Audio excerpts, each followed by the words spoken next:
નગરપાલિકાઓ હતી અને એમાંથી હવે 9 નગરપાલિકાઓ ઉમેરવામાં આવી, એટલે કે 17 નગરપાલિકાઓ થવાની છે, જે મહાનગરપાલિકાઓ થવાની છે. અને જે નગરપાલિકાઓ જૂની હતી એમના બોર્ડ ઉતરી રહ્યા છે, મહાનગરપાલિકાના બોર્ડ લાગી રહ્યા છે, વહીવટી તંત્ર બરાબરનું લાગેલું છે. અને ત્યાંથી પણ કેવી પ્રતિક્રિયા મળી રહી છે, એની સાથે સાથે જે 9 મહાનગરપાલિકાની જાહેરાત કરવામાં આવી છે, એ 9 મહાનગરપાલિકાનો વહીવટ કાર્યભાર કોને સોંપવામાં આવ્યો છે, તેની જનતા શું કહી રહી છે અને કેવી રીતે આ નગરપાલિકાઓને મહાનગરપાલિકા બનાવવા માટેની કામગીરી થઈ રહી છે, સંજય પાસેથી વિસ્તારથી જાણીએ.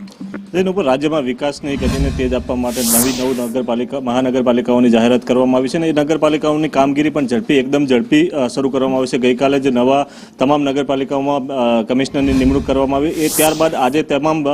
જે નગરપાલિકાઓ છે તેમાં વહીવટદારને કલેક્ટર તરીકે ચાર્જ સોંપી અને તાત્કાલિક કામગીરી શરૂ કરવા માટેના આદેશ પણ આપી દેવામાં આવ્યા છે. તો કલેક્ટરોએ આજે ચાર્જ પણ સંભાળ્યો છે અને આગામી 2 દિવસોની અંદર જે નવા કમિશનર છે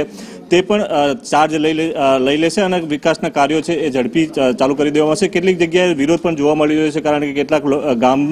ગ્રામ્ય વિસ્તારોને મહાનગરપાલિકાની અંદર સમાવેશ કરાતા ગ્રામ લોકોએ વિરોધ કરાવ્યો હતો કે પહેલેથી જ જે ગામોમાં વિકાસ છે તેવા ગામો છે તેમને મહાનગરપાલિકામાં ન લેવામાં. તો બીજી તરફ જે નગરપાલિકાઓ છે ત્યાં પણ વિકાસના કાર્યો, કેટલીક અસુવિધાઓ, કેટલીક અવ્યવસ્થાઓને લઈને પણ લોકોએ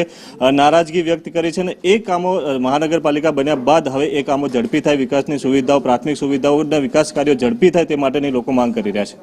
અને હવે વાત કરવી છે